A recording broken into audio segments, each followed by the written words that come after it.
జై Srimannarayana. Talk TG studio ప్రేక్షకులకి నమస్కారం. నేను మీ ఐకాన్ ఆస్ట్రాలజర్ గట్టుపల్లి సురేష్ బాబు.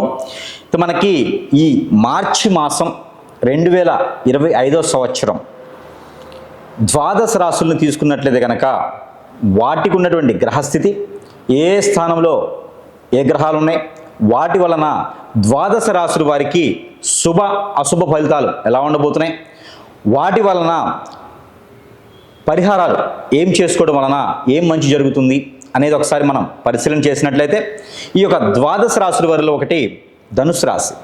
ఈ ధనుసు రాశి ఏదైతే ఉందో, ఈ ధనుసు రాశిని కనుక మనం పరిశీలన చేసినట్లయితే కనుక 3వ స్థానంలో శని భగవానుడు, అలానే 4వ స్థానంలో రవి, బుధ, రాహువు, అలానే శుక్రుడు ఉన్నారు. అలాగే ఈ యొక్క గ్రహస్థితి, అలానే మనకి 7వ స్థానంలో కుజుడు, ఈ రకమైనటువంటి గ్రహస్థితి ఉండడం వలన ఈ యొక్క మార్చి మాసం మొత్తం కూడా ఇలానే ఉండబోతుంది.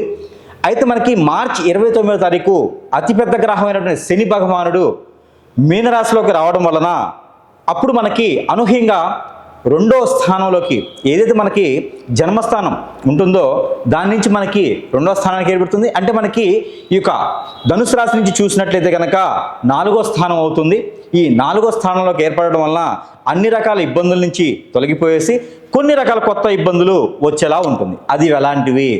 అన్నా తమ్ముల మధ్యన ఎడబాటు, అన్నా తమ్ముల మధ్యన పడకపోవడం, అన్నా తమ్ముల మధ్యన ఆస్తి తగాదాలు లాంటివి వస్తాయి. అందుకొని ముందుగానే ఏమైనా ఆస్తి భాగాలు, అన్నా తమ్ముల మధ్యన ఎడబాట్లు ఏమైనా ఉంటే ఈ యొక్క మార్చి మాసంలోనే మీరు సానుకూల పరిస్థితులని తెచ్చుకోవడం, ఇద్దరి మధ్యన ఎడబాటు ఉంటే ఆ ఎడబాటుని సమీప దూరానికి తెచ్చుకోవడం మంచి జరుగుతుంది. ఎందుకంటే 29 మార్చి తర్వాత గొడవలు పెరుగుతాయి తప్పితే తగ్గవు. అందుకని మీకు ఈ యొక్క మార్చి మాసంలో అదృష్టం ఇదొకటి కాబట్టి ధనుసు రాశి వారికి మళ్ళీ చెప్తా ఉన్నా, అన్నా తమ్ములకి మధ్యన గొడవ ఉంటే దాన్ని తీర్చుకునే విధంగా ఉండడం వల్ల మంచి జరుగుతుంది. ఆ మేర ప్రయత్నం చేయండి.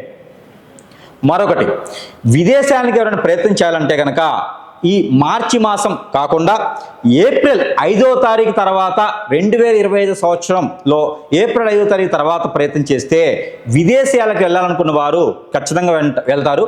అది దక్షిణ వైపున ఉన్నటువంటి ఏవైతే విదేశాలు ఉంటాయో అక్కడ ప్రయత్నం చేయవచ్చు. మనకైతే నాకు 2-3 తెలుసు. అందులో ఒకటి సింగపూరు, ఇంకా వేరే శ్రీలంక, ఇవన్నీ కూడా దక్షిణ వైపు ఉన్నటువంటి బ్యాంకాక్, ఇలా చాలా ఉంటాయి దక్షిణ వైపున. ఈ దేశాలకు కనుక మీరు ప్రయత్నం చేయగలిగితే మీకు మంచి జరిగేటువంటి అదృష్టం కనపడుతుంది ధనుసు రాశి వారికి. ఇంకా మీకు తప్పనిసరి పరిస్థితుల్లో ఉండేసి వేరే ఇంకేమైనా దేశానికి వెళ్ళాలనుకుంటే కనుక మీరు లాస్ట్గా ఏప్రిల్ మే మాసం వరకు ఆగితే మంచిది. అయితే మీకు ఇంకొకటి, అనుకోని అదృష్టం, అమ్మాయి ద్వారా డబ్బులు రావడం. అమ్మాయి ద్వారా అనగానే మీరు అందరికీ గుర్తొచ్చేది ఎవరో దారిని పోతూ ఉండే వాళ్ళకి ధనుసు రాశి వాళ్ళు కనపడగానే ఒక మూట అలా ఇచ్చేసి వెళ్ళిపోతారు అని కాదు. అమ్మాయి ద్వారా డబ్బు రావడం అంటే మీకు పెళ్లి సంబంధాలు కుదిరి వారిచ్చేటువంటి గౌరీ, వారిచ్చేటువంటి కట్నం ద్వారా మీకు డబ్బు రావటం, లేకపోతే మీకు పార్ట్నర్షిప్ వ్యాపారాల్లో ఆడవారు ఎవరైనా ఉంటే వారి ద్వారా మీకు అనుకూలంగా అవ్వటం, వారి ద్వారా మీకు లోన్ రావటం, వారి ద్వారా మీకు పెట్టుబడులు రావటం, ఇలాగా అమ్మాయి ద్వారా మనీ రావటం అనేది. అదే పెద్దవారై ఉంటే మనవరాలో, కూతురో, కోడలో విదేశాల్లో ఉంటే అక్కడి నుంచి మీకు డబ్బులు అన్ఎక్స్పెక్టెడ్గా రావటం, ఇది అమ్మాయి ద్వారా మనీ రావటం అంటే. అందరూ అనుకుంటారు అమ్మాయి ద్వారా మనీ రావటం అంటే ఎవరో పోతూ నాకు ఇచ్చేసి పోతారో అనుకుంటారు. అలా ఎవరు కూడా ఉచితార్థంగా వచ్చేటువంటి డబ్బు నిలబడదు, కష్టపడితేనే నిలబడుతుంది. లేదు మన మీద ప్రేమ కొద్దీ ఇస్తున్నారు అంటే దాన్ని నిలబెట్టుకునేటువంటి ఆస్కారం, అదృష్టం మనకు కావాలి. అలానే స్వతహాగా ధనుసు రాశి వారు అదృష్టవంతులు. వారు సలహాలతోనే కష్టపడకుండా సంపాదించుకోగలుగుతారు, జనాన్నైనా ధనాన్నైనా. అయితే వారికి అనేక రకాల అదృష్టాలు ఉంటాయి. వాళ్ళకి కొన్ని రకాల అదృష్టాలు ఎలా ఉంటాయి అంటే ఎంత చేసినా ఎక్కడేసిన కొంగడు అక్కడైనా అన్నట్లుంటుంది ఈ యొక్క మార్చి మాసం. అది ఎలాగంటే మనం ఎంత పని చేసినా ఇంతే ఎదుగుతున్నామా, ఇంతే ఎదుగుతున్నామా అనే విధంగా ఉంటుంది. వాటన్నిటికీ భిన్నంగా అన్ఎక్స్పెక్టెడ్గా మ్యారేజెస్ కూడా కుదురుతాయి. కాబట్టి మన లైఫ్లోకి ఎవరైతే ధనుసు రాశి వారి లైఫ్లోకి అనూహ్యంగా అమ్మాయి కానీ, ధనుసు రాశి వారి అమ్మాయిలు ఉంటే అబ్బాయిలు కానీ రావడంతో ఈ కొత్త లైఫ్ ప్రారంభించడం, కొత్త లైఫ్లో ఉన్నటువంటి ఒడిదుడుకులు అన్నీ మీకు సానుకూలంగా ఉండడం లాంటివి జరుగుతాయి. కాబట్టి ఓవరాల్గా మనం చూసినట్టయితే కనుక విద్య, ఉద్యోగ, వ్యాపారాల వాళ్ళకు కూడా చాలా అనుకూలంగా ఉంది. అలానే మనకి ఆరోగ్య సమస్యలు కూడా కొంతమేర ఇంతకుముందు బాధించినటువంటి విధంగా లేవు. ఏదైతే మీకు gastric trouble, heart problem, lungs problem, stomach related, kidneys problem, levers problem లాంటి జబ్బులు వచ్చే అవకాశాలు ఉన్నాయి. కాబట్టి దానికి తగ్గట్టుగా మీరు ప్రికాషన్స్ తీసుకోండి. ఫుడ్లో మీరు తినేటువంటి ఆహారంలో మార్పులు చేసుకోండి. ఎక్కువగా డ్రై ఫ్రూట్స్, ఫ్రూట్స్ తినేదానికి ప్రయత్నం చేయండి. అలాంటి ఆరోగ్య సమస్యలు వచ్చేదానికి కనపడకుండా ఉంటాయి. ఇవన్నీ కూడా మీకు సానుకూల పరిస్థితికి ఏర్పడడానికి, ఇంకా మీకు ఉన్నత స్థానానికి వెళ్ళేందుకు మనం పరిహారాలు కూడా చెప్తా ఉన్నాం. ఆ పరిహారాలు చేసుకోవడం ద్వారా మీరు ఇంకొంచెం ముందు స్థాయికి వెళ్ళే అదృష్టం కూడా ఉంటుంది. కాబట్టి ఆ మేర ధనుసు రాశి వారు చేసుకోవాల్సినటువంటి పరిహారం ఈ మార్చి మాసం మొత్తం కూడా చేసుకోవచ్చు. ఆవుకి ఆకుకూరలు తినిపించడం, ఇది అందరి వల్ల అవుతుంది కదా. ఆవుకి ఆకుకూరలు తినిపించాలి. పాలకూర, తోటకూర లాంటివి ఆవుకు తినిపించడం. అలానే మీరు ఎంతైతే హైట్, వెయిట్ ఉంటారో, సపోజ్ మీరు ఒక 50 కిలోలు ఉన్నారు, దానిలో 10% అంటే 5 కిలోలు. మీరు ఒక 60 కిలోలు ఉన్నారు, దానిలో 10% అంటే 6 కిలోలు. ఈ చొప్పున ఈ ధనుసు రాశి వారు అమ్మాయిలైనా అబ్బాయిలైనా సరే ఈ దోసకాయలు అని దొరుకుతాయి మీకు మార్కెట్లో. దోసకాయలు లేదా టమాటోలు ఇవి ఏవైతే ఉన్నాయో ఇవి తీసుకొని, లేదా అవి సగం ఇవి సగం తీసుకొని, మీరు ఎంతైతే వెయిట్ ఉంటారో దానికి 10% ఉన్నటువంటి వెయిట్లో మీరు తీసుకొని గోశాలలో ఇవ్వాలి, లేదా ఆవుకి మీరే స్వయంగా తినిపించాలి. ఇలా చేయడం ద్వారా గ్రహరీత్యా దోషాలు, ఇంతకుముందు మనం అనుకున్నటువంటి ఆరోగ్య సమస్యలు రాకుండా ఉండేందుకు ఆస్కారం ఎక్కువగా ఉంది. మీకు ఈ యొక్క మార్చి మాసం 2025 సంవత్సరం మొత్తం కూడా వారము, తిథి, నక్షత్రం అనేది లేకుండా ఎప్పుడు ఏ సమయం కుదిరితే ఆ సమయంలో ఈ యొక్క పరిహారం చేసుకోవచ్చు ఖచ్చితంగా. మరొకటి, కొబ్బరి నూనె, ఆముదము, అలానే నువ్వుల నూనె, ఈ 3 ఆయిల్స్ సమీపంగా కలుపుకొని వీటితో హనుమాన్ మందిరంలో 4 ఒత్తులతో మట్టి ప్రమిదలో దీపారాజన చేసినట్లయితే, మరొకటి ఇంకా మీకు దొరికితే ఆవు నెయ్యి కూడా కలుపుకోండి.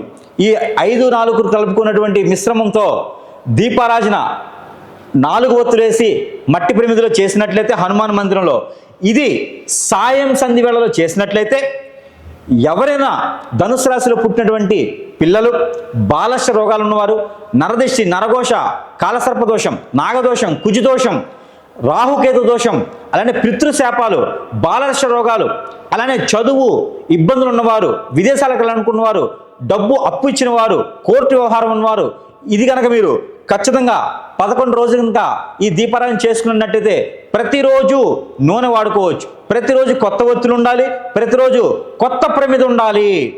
ఈ రకంగా ఈ 11 కూడా రోజులు చేసినట్లయితే మధ్యలో ఇబ్బంది అయితే వదిలేయండి. కానీ 11 రోజులు కంటిన్యూషన్గా ఈ మాసం మొత్తం చేసినట్లయితే కనుక ఆ గ్రహాల నుంచి ఉన్నటువంటి అశుభ దృష్టి శుభదృష్టిగా మలుచుకోవచ్చు. కాబట్టి ఈ చిన్నపాటి పరిహారం మీకోసం చేసుకోండి. ఇంకా ప్రతి మాసంలో మనం ఇస్తున్నట్టుగానే ఈ మార్చి మాసం 2025 సంవత్సరంలో కూడా ఈ యొక్క ధనుసు రాశి వారు పట్టించవలసినటువంటి నెంబర్, ఈ ధనుసు రాశి వారికి 43245596 43245596 అనే ఈ నెంబర్ని కనుక ప్రతి నిత్యము కూడా 225 సార్లు 225 టైమ్స్ పారాయణ రూపంగా చేసినట్లయితే మీకు అన్ని రకాల ఇబ్బందులు తొలగిపోయేసి బాగుంటుంది. ఇది మీరు ఎలా పఠించాలి అనుకుంటే కనుక మీరు సోంపు అని ఉంటుంది, మీకు అందరికీ ఐడియా ఉంటుంది. సోంపు అని తెలుసు. ఈ సోంపు కలర్ సోంపేనా, కోటెడ్ సోంపేనా, పచ్చి సోంపేనా, చూడటానికి జీలకర్రలా ఉండేటువంటి సోంపు ఏదైతే ఉందో ఈ సోంపు చేతిలో పెట్టుకొని, లేకపోతే పోకలు అంటారు, అంటే ఒక్క పొలుకులు అలా అని చెప్పేసి మీరు అక్కడ ఉన్నటువంటి బడ్డీ కొట్టుకెళ్ళేసి పాన్ పరక్ లాంటివి కాకుండా ఒక్క పొలుకులు ఏవైతే ఉన్నాయో ఈ ఒక్క పొలుకులను తీసుకొని చేతిలో పెట్టుకొని ఈ నెంబర్ని పారాయణ రూపంగా 225 టైమ్స్ పారాయణం చేసుకొని ఇవన్నీ కూడా తినడం చేస్తే కనుక మనలో ఉన్నటువంటి ఆ నెగిటివిటీ, ఆ చెడు ఉన్నటువంటి రుమ్మతులన్నీ తొలగిపోయేసి గ్రహాల నుంచి వచ్చేటువంటి శుభదృష్టి అశుభ దృష్టి కూడా శుభదృష్టిగా మలుచుకునేందుకు ఉంటుంది.